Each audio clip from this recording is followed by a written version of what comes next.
சிந்திக்க வைக்கும் சாதனம், சிதறாத அறிவின் ஆவணம், எந்துணையாவது புத்தகம், எவர்க்கும் கிட்டுமே வித்தகம். எனது பெயர் புத்தகம் என்ற தலைப்பில் நான் இங்கு பேச வந்துள்ளேன். உங்களின் அன்றாட பணிகளை ஒதுக்கி வைத்துவிட்டு சில மணித்துளிகள் நான் பேசுவதை காது கொடுத்து கேளுங்கள்.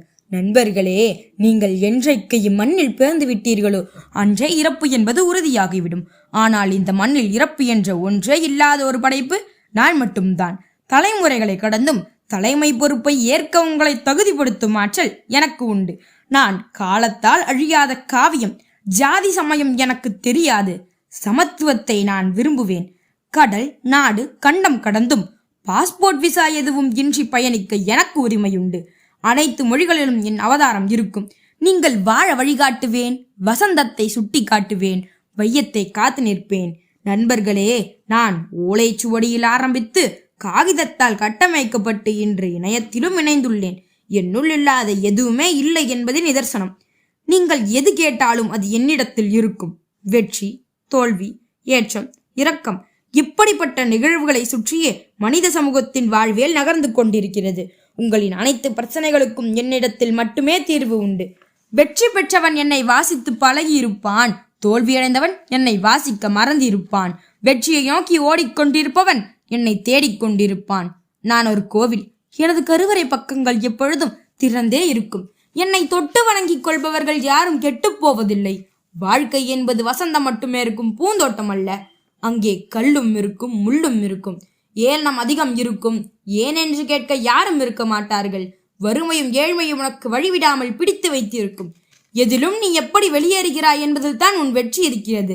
அதற்கான வாசல் என்னிடமே இருக்கிறது. உனக்கு வந்து போக மனமிருந்தால் ஒரு முறை என் கருவறை வாசலை உற்றுப்பார். உனக்குள் ஒளிவட்டம் தோன்றுவதை நீ உணர்வாய். என்னை வாசித்துப்பார். உன் சுவாச காற்று கூட என்னை பற்றி எடுத்துச் சொல்லும். கரையான் அரித்து தின்னும் காகிதம் அல்ல நான். உங்கள் கனவுகளையும் ஆசைகளையும் நிறைவேற்றி தரும் கலங்கரை விளக்கம் என்பதை மறந்துவிடாதீர்கள். அதனால்தான் வாழ்ந்து மறைந்தவர்கள் என்னை வாழ்த்தி விட்டு சென்றனர். வாழ்ந்து கொண்டிருப்பவர்கள் என்னை வாழ்த்தி கொண்டிருக்கிறார்கள். தொட்டனை தூறும் மணற்கேணி மாந்தர்க்கு கற்றனை தூறும் அறிவு என்று என்னை வாழ்த்தி மறைந்தான் வான்புகழ் கொண்ட வள்ளுவன். ஆம் நண்பர்களே, என்னை தினமும் வாசித்து பாருங்கள். உங்களுக்கு அறிவை அள்ளி கொடுப்பேன்.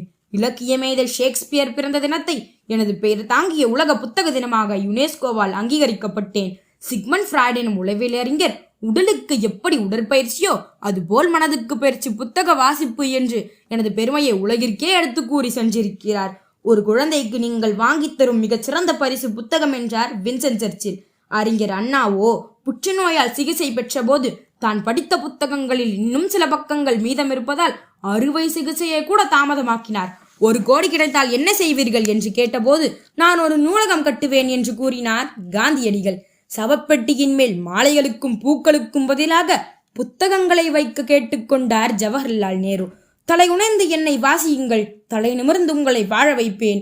நான் வெறும் புத்தகம் அல்ல, உங்கள் வாழ்வின் வழிகாட்டி, உங்கள் அறிவின் திறவுகோல், உங்கள் எதிர்காலத்தின் ஒளிவிளக்கு. என்னை திறந்தால் அறிவு பிறக்கும். என்னை படித்தால் சிந்தனை சிறக்கும். என்னை நேசித்தால் வாழ்க்கை செழிக்கும். பேசியது சுருக்கம், கருத்தோ பெருக்கம். இனி தேவையில்லை விளக்கம். வாய்ப்பிற்கு நன்றி, வணக்கம்.